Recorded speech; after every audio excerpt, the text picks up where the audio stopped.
하나님께서 우리 배나무 십자가의 찬양대의 찬양을 기쁘게 받으신 줄 믿습니다. 너무 아름답죠, 그죠? 네, 찬양의 목소리뿐 아니라 하나님께서 찬양을 드리는 그 마음의 중심까지도 기쁘게 받으신 줄 믿습니다. 우리 다 함께 배나무 십자가 찬양대를 위해 힘찬 격려의 박수 하시겠습니다.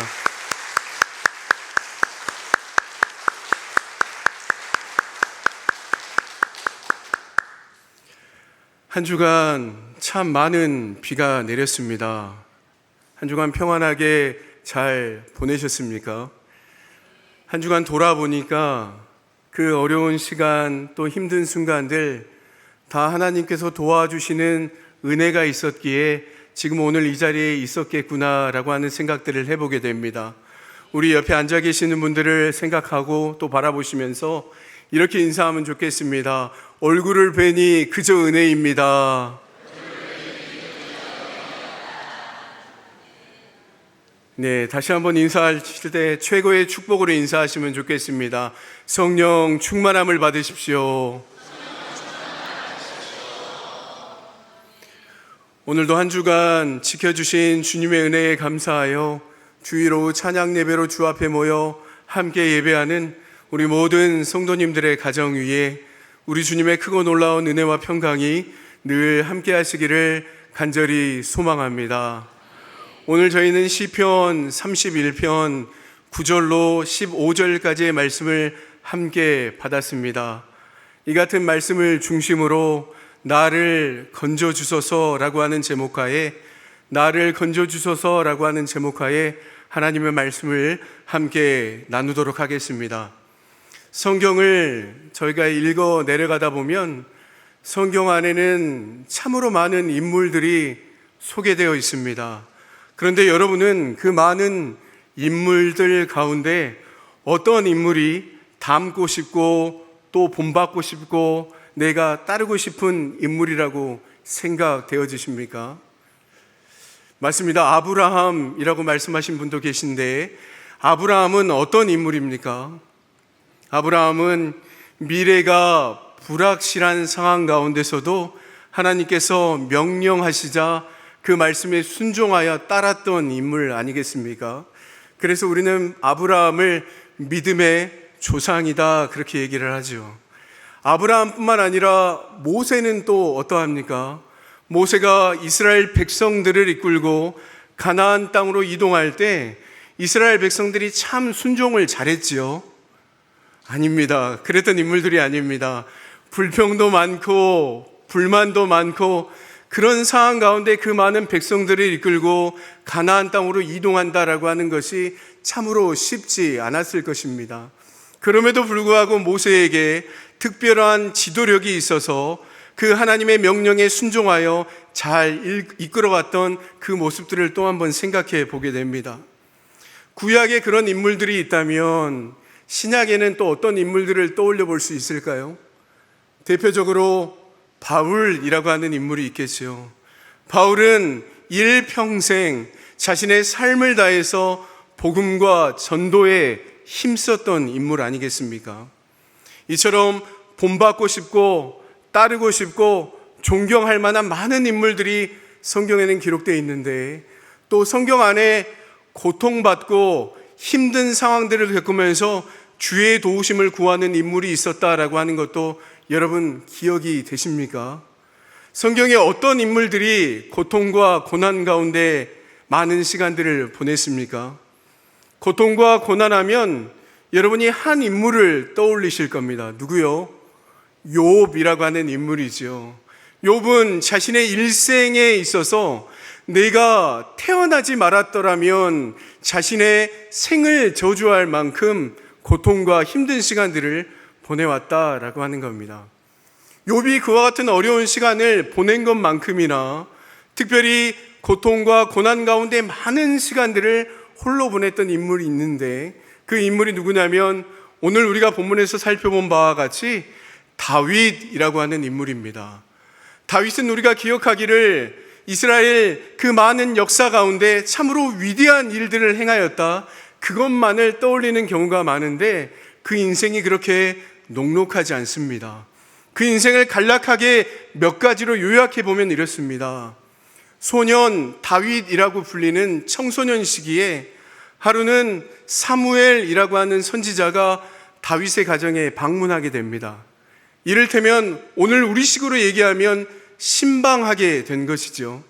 그런데 사무엘 선지자가 다윗의 가정에 찾아와서 많은 가족들이 한자리에 모여 예배를 드리는데 그 자리에는요, 다윗이 있지 않았습니다. 소년 다윗 한 13살, 14살쯤 정도 될까요? 그 다윗이 가정에서 예배드리는데 다윗은 어디에 있었을까요? 네, 맞습니다. 다윗은 목동이었기 때문에 양을 치느라고, 양을 돌보느라고 예배의 자리에 함께 참석하지 못했다라고 하는 겁니다. 목사님, 무엇이 그렇게 큰 고통이고 그 일이 고난입니까? 이렇게 묻는 분이 혹 계실지 모르겠습니다. 그런데 그 시기에, 예민한 그 시기에 온 가족이 함께 두루 모여 예배드리는 그 시간과 공간 안에 자신이 소외당했다, 가족들로부터 거절당했다라고 하는 그 마음이 있다라고 생각해 보면 얼마나 다윗의 마음이 아팠을까요? 그 청소년 시기에 그러한 경험들이 있고 시간이 흐른 뒤에 다윗은 어느 정도 성장하여 골리앗과의 전투에 참여하게 됩니다. 우리가 잘 아시는 바와 같이 골리앗과 다윗과의 전투에 누가 승리를 거두게 됩니까? 다윗이라고 말씀 한번 해주시면 감사하겠습니다. 다윗이 그 전투에서 승리하게 되지요. 거기까지만 해도 좋습니다. 다윗이 전쟁에서 승리를 하고요, 많은 백성들 앞에 섰을 때 칭송과 존경과 영광을 받게 되지 않습니까? 많은 백성들, 대다수의 사람들로부터 그런 존경을 받았음에도 불구하고 단 한 사람에게 좋지 않은 시야에 들어오게 됩니다. 그가 누굴까요? 사울이라고 하는 사람이었습니다.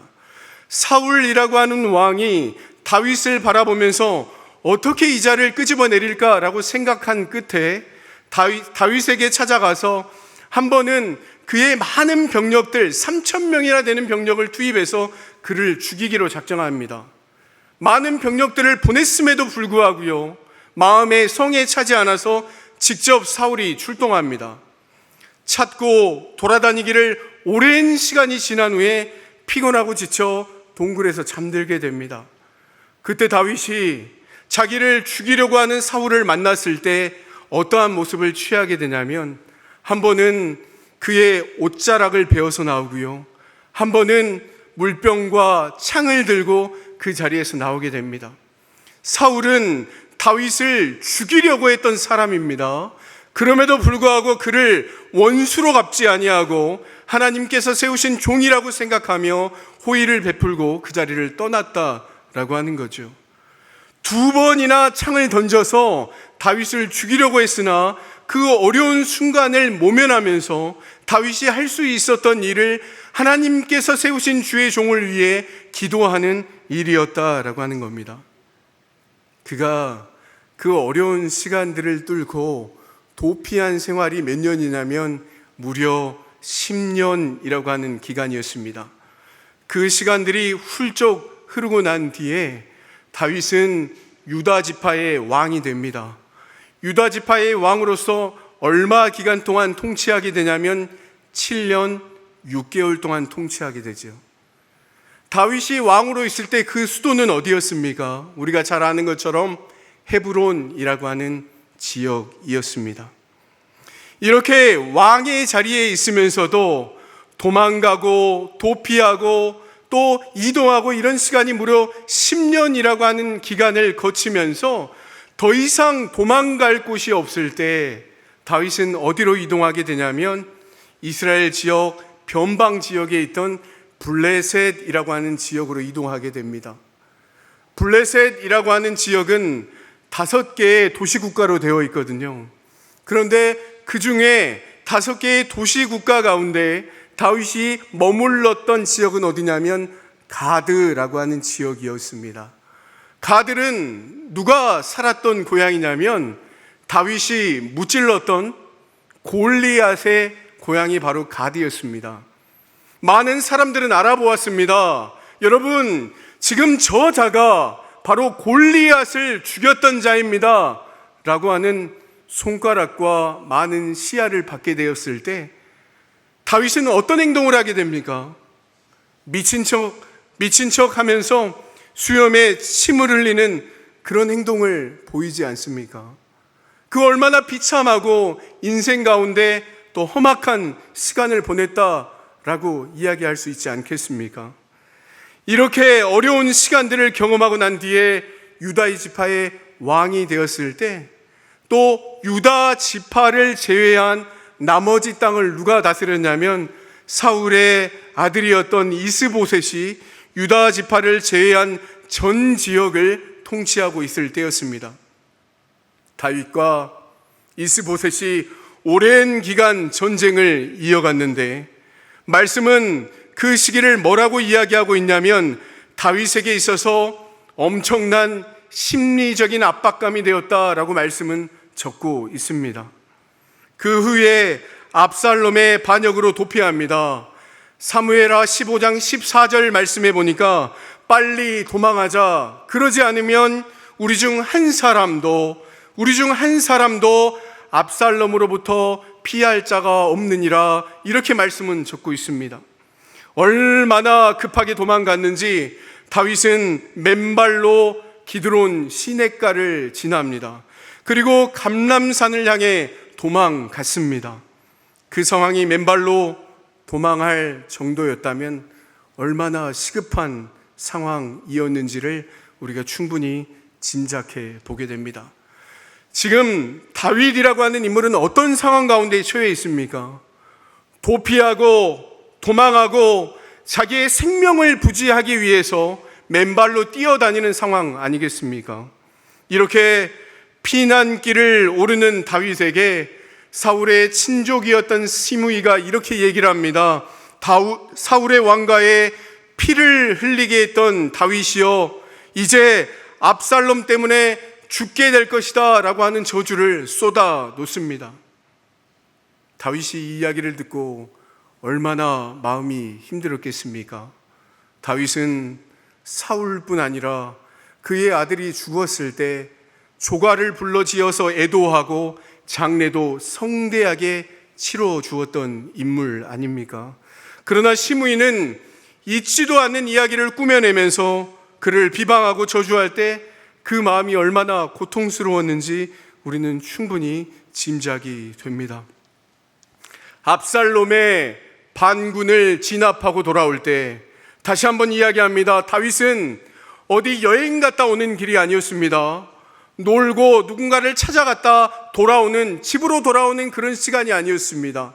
압살롬의 반군을 진압하고 돌아오는데 다시 한번 반란이 일어나게 됩니다. 그 반란은 그 압살롬의 반군을 진압하고 돌아오는 그 시점에 결코 작은 반역이 아니었다라고 말씀은 기록하고 있는 세바의 반역을 만나게 됩니다. 이 반역이 얼마나 굉장했던지 압살롬의 반역도 대단하지만 세바의 반역이 우리에게 더 위협적이었다, 이렇게 말씀은 기록하고 있는 것을 보게 됩니다. 다윗은 연이은 쿠데타를 경험하게 되고 시간이 지나자 여러 전쟁들을 다시 한번 진압하게 됩니다. 이후에도 이것도 모자라서 다윗의 인생에 또 한 번 극심한 고통의 문제가 찾아듭니다. 그것은 다름 아닌 아도니아의 난이었습니다. 즉 우리가 이해하기로 왕자의 난이었다, 이렇게 부르기도 합니다. 원래는 다윗을 이어서 솔로몬이 왕이 되기로 하나님께서 세우셨지만 아도니아가 많은 군대와 병력들을 집결시켜서 솔로몬이 아니라 내가 지금 이 나라의 왕이 되어야 합니다 라고 이야기하며 스스로 왕의 자리에 즉위하게 되었습니다. 이것은 다윗에게 있어 육신적인 고통을 준 것은 아니지만 다윗의 지도력에 있어서 왕적 권위를 심각하게 훼손시키는 그런 문제였다라고 하는 것을 이해해 보게 됩니다. 이처럼 다윗의 인생에 관하여 한마디로 정리한다면 고통과 고난으로 점철된 인생이었다, 이렇게 우리는 이야기해 볼 수가 있겠습니다. 수없이 많은 고난이 있었습니다. 그래서 우리가 시편을 가만히 읽어가다 보면 시편은 1편에서부터 150편으로 이루어져 있습니다. 그럼 그 가운데 비탄시는 몇 편이나 될까요? 150편 가운데 4분의 1 정도 차지하는 시편 36편이 비탄시에 해당합니다. 그런데 이 비탄시의 36편 가운데 알려진 시편을 제외하고더라도 다윗이 기록한 비탄시는 24편 이상이 된다고 볼 수 있겠습니다. 얼마나 자신의 인생이 고통스러웠으면 하나님 앞에 시를 지어 고백하기를, 내가 지금 고통 가운데 놓여 있습니다, 내가 심적으로 어려운 중에 처해 있습니다 라고 고백하며 노래했던 인물이 다윗이라는 것 아니겠습니까?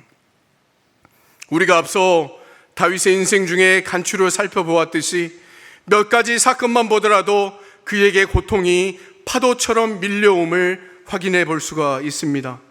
그런 가운데서도 이 고난을 뚫고 이겨내며 하나님의 은혜라고 말할 수 있었던 것은 다윗의 중심에 무엇이 있었기 때문일까요? 하나님을 향한 믿음과 신앙이 굳건히 자리하고 있었기 때문에 하나님께서 도우시면 가능하다, 하나님께서 지켜주시면 가능한 일이다, 하나님께서 나의 삶 가운데 붙들어 주시면 내가 능치 못함이 없습니다 라고 고백하는 믿음의 중심이 다윗 안에 있었다라고 하는 사실입니다. 오늘 말씀 9절 말씀을 한번 보시겠습니까? 여호와여, 내가 고통 중에 있사오니 내게 은혜를 베푸소서. 내가 근심 때문에 눈과 영혼과 몸이 쇠하였나이다. 아멘. 우리가 우리의 인생 삶을 살아가다 보면요, 피곤하다고 느낄 때 우리의 육신 가운데 어느 부위가 그 피로도를 가장 먼저 느낄까요? 사람마다 조금씩은 차이가 있겠습니다마는 눈이 피로를 가장 먼저 느끼는 사람들이 많다고 합니다. 여러분도 그런 경험 있으시지 않습니까? 눈이 건조하고 눈물이 마르고 눈을 쉽게 뜨지 못하는 그런 육체적인 피곤함을 경험할 때가 있다는 말입니다. 그런데 오늘 말씀을 가만히 한번 보십시오. 내가 지금 눈이 피곤합니다, 거기 그치지 않고요, 하나님, 눈이 피곤한 것을 뛰어넘어 내 영혼과 내 육신의 몸이 피곤한 것을 지금 이 시간 새삼 느끼게 됩니다, 이렇게 다윗이 고백하고 있는 것을 보게 됩니다. 10절 말씀 이어서 한번 보시면, 내 인생을 슬픔으로 보내며 나의 연수를 탄식으로 보내며. 우리도 이와 같은 마음을 가질 때가 있습니다. 여러분, 어둠의 긴 터널을 지나본 경험이 있으십니까? 그런데 우리가 그 긴 터널의 끝에 밝은 빛이 있다는 것을 알기 때문에 그 긴 터널을 지날 수 있는 것입니다. 그런데 다윗의 심정은 지금 어떻나 하면요, 긴 터널이 언제 끝날지 몰라서, 하나님, 나의 고통이, 나의 아픔이, 나의 어려움이 심히 끝날 것 같지 않는 고통 가운데 내가 놓여 있습니다. 하나님, 나의 고통과 어려움의 소리를, 마음의 신음의 소리를 들어 응답하여 주옵소서, 이렇게 고백하고 있다는 말씀 아니겠습니까? 이어서 11절 말씀을 보시면, 내가 모든 대적들 때문에 욕을 당하였다, 이렇게 말씀은 적고 있습니다. 욕을 당한다라고 하는 본래의 용어적인 의미는 비난을 당한다, 그런 뜻입니다. 그런데 이 말씀을 이어서 가만 보면, 우리가 사람들에게 비난을 당할 때 그 사람이 나의 편일까요? 아니면 나를 미워하거나 싫어하는 사람일까요? 나를 미워하거나 싫어하는 경우가 많습니다. 나의 대적이, 나를 싫어하는 이들이 나의 모습과 행실을 보고 지금 나를 비판하고 비난하는 가운데 있습니다, 이렇게 말씀은 기록하고 있죠. 그런데 이 말씀이 이어져서 내 이웃에게서는 심히 당하였다, 이렇게 이어서 적고 있는 것을 보게 됩니다. 대적들만이 아닙니다. 내 이웃, 그러니까 나와 가까이 하고 있는 이웃들조차도 원치 않는 이유로 말미암아 나를 비난하고 손가락질하고 있다는 겁니다. 얼마나 그가 고통 가운데 놓여 있었을까요? 이어서 13절 말씀에 보면 무리의 비방이라고 하는 표현이 나옵니다. 무리라고 하는 것은요, 어떤 특정한 대상을 가리키는 것이 아니라 불특정 다수를 이야기합니다. 나를 알지 못하는 여러 무리들이 나를 지금 비방하고 있습니다. 비방이라고 하는 말은요, 앞에 소개되어 있는 욕을 당하다, 비난을 당하다, 그런 말씀과는 조금 차이가 있어 보입니다. 비방이라고 하는 것은 내가 누군가로부터 잘못한 일이 없음에도 불구하고 아무런 이유 없이 내가 지금 손가락질을 당하고 있는 그 고통 가운데 놓여 있다라고 하는 뜻이 아니겠습니까? 다윗의 인생에는 아무런 소망이 없는 것처럼 느껴집니다. 아니요, 느껴지는 것을 뛰어넘어 이것이 지금 다윗의 눈앞에 펼쳐진 현실의 모습이다라고 하는 겁니다. 수많은 사람의 비난이 있습니다. 비방 가운데 있습니다. 나를 죽이려고 하는 그물이 점점 나를 올가매는 것처럼 포위하는 상황 가운데 내가 놓여 있습니다. 이렇게 고백하는 겁니다.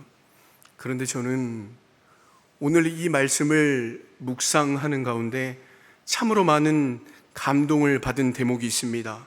시편 31편 14절의 말씀인데요, 이 상황을 완전히 뒤엎어버리는 반전적인 기록이 적혀져 있습니다. 집중해서 한번 보시기 바랍니다. 여호와여, 그러하여도 나는 주께 의지하고 말하기를 주는 내 하나님이시라 하였나이다. 이게 바로 놀랄만한 다윗의 고백이었다는 겁니다. 상황은 어려울지 모릅니다. 지금 나에게 주어진 이 상황들이 아무리 노력해도 답답하여 해결할 수 없는 상황 가운데 놓여 있지만, 그러하여도 나는 주님만 의지합니다.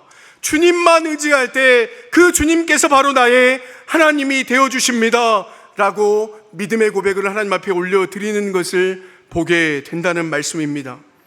이 말씀을 묵상하면서 저는 제 영적인 눈이 확 뜨이게 되었음을 느꼈습니다. 이것이 바로 다윗이 다윗되게 하는 귀한 점이었구나 라고 하는 것을 생각해 보게 된 것입니다. 그렇습니다. 우리는 환경이 좋아지기도 하고 나빠지기도 합니다. 그런데 여러분, 환경에 매이지 마시기 바랍니다. 여러분, 조건에 흔들리지 마시기 바랍니다. 상황과 조건은 좋아질 때도 있고 나빠질 때도 있음에도 불구하고 그 가운데 우리의 마음의 중심을 지켜 그러하여도 나는 주님만 바라보겠습니다, 그러하여도 나는 우리 주님만을 의지하겠습니다 라고 하는 믿음의 고백으로 날마다 우리의 삶이 승리하게 되시기를 간절히 소망합니다. 혹시 이 말씀을 듣는 자리에도 자녀들의 걱정과 염려로 마음이 무너져 내리는 성도님들 계십니까? 혹시 진로와 취업의 갈림길에서 힘에 부친 우리 다음 세대와 청년들, 또 이를 위해 기도하는 많은 부모님들 계십니까? 그러하여도 나는 이라고 하는 다윗의 이 고백을 붙드실 수 있기를 바랍니다. 거기서부터 우리 희망이 시작되는 것입니다. 그래서 15절 말씀을 보시면요, 짧게 이런 말씀이 적혀져 있는데, 나의 앞날이 주의 손에 있사오니, 이렇게 다윗은 선포합니다. 여러분, 그렇습니다. 우리가 다윗의 인생을 앞서 살펴보았지만 다윗의 인생이 압살롬의 손에 달려있지 않습니다. 세바의 손에 달려있지 않습니까? 않습니다. 아도니아의 손에 달려있습니다. 오직 나의 인생과 앞날은 하나님의 손에 달려 있습니다. 사람의 손에 달려있지 않다라고 고백하는 이 바로 믿음과 신앙의 고백을 우리도 하나님 앞에 올려드릴 수 있기를 바랍니다. 그러면서 마지막으로 우리는 읽지 않았습니다마는 이런 결론에 도달하게 됩니다. 시편 오늘 말씀 21절 말씀을 주목하여 보시면 그의 놀라운 사랑을 이미 보이셨다, 이렇게 말씀은 적고 있습니다. 보이셨다라고 하는 말씀의 시제가 언제이냐면요, 완료형입니다. 완료는 언제 쓰게 되냐면 모든 상황들이 종료되었을 때 보이셨다, 이렇게 말씀이 맞춰지게 되는 거죠. 그런데 다윗의 상황은 지금은 어떠합니까? 어려움과 고난과 고통의 순간이 지금 눈앞에 펼쳐져 있는 상황 아니겠습니까? 그런데 그 중에도 하나님께서 나를 사랑하셔서 그 사랑을 나에게 보이셨습니다 라고 믿음의 고백, 완료형을 사용하고 있다는 뜻입니다.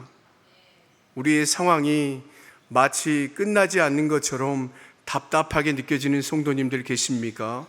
오늘 다윗이 그 사랑을 내게 보이셨습니다, 완료형 고백을 하나님 앞에 올려드린 것처럼 그와 같은 고백을 동일하게 우리도 올려드릴 수 있기를 바랍니다.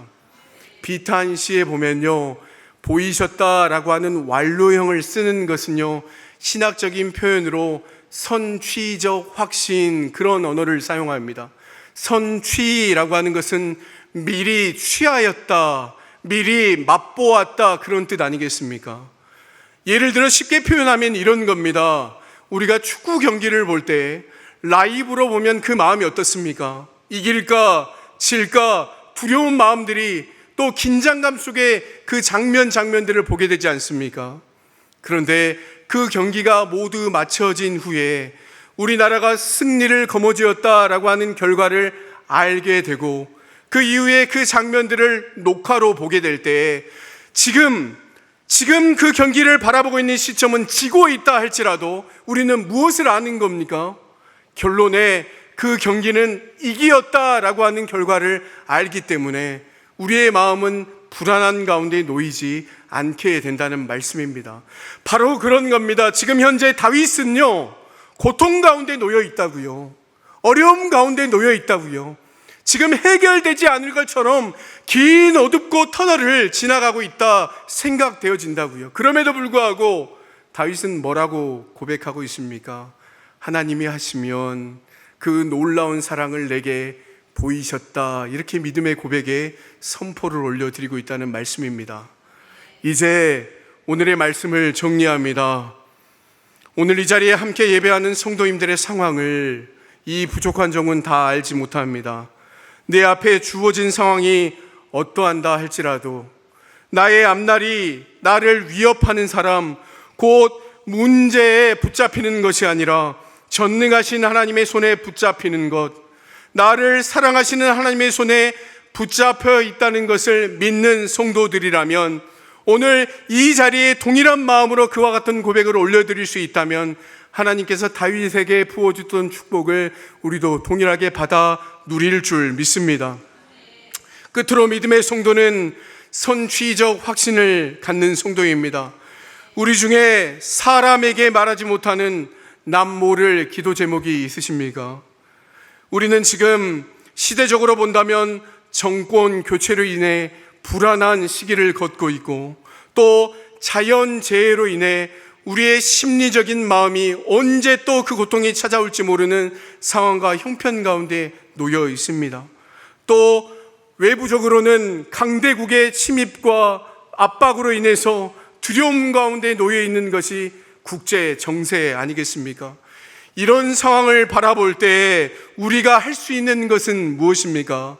말씀은 우리를 통해 아주 분명하게 이야기하기를 그럼에도 불구하고 나는 주님만을 의지하겠습니다 라고 하는 이 고백을 온전히 붙잡음으로 말미암아 하나님께서 우리에게 부어주시는 놀라운 복과 은혜를 온전히 받아 누리시는 나주교의 모든 성도들 다 되시기를 주님의 이름으로 간절히 소망합니다. 함께 기도하겠습니다.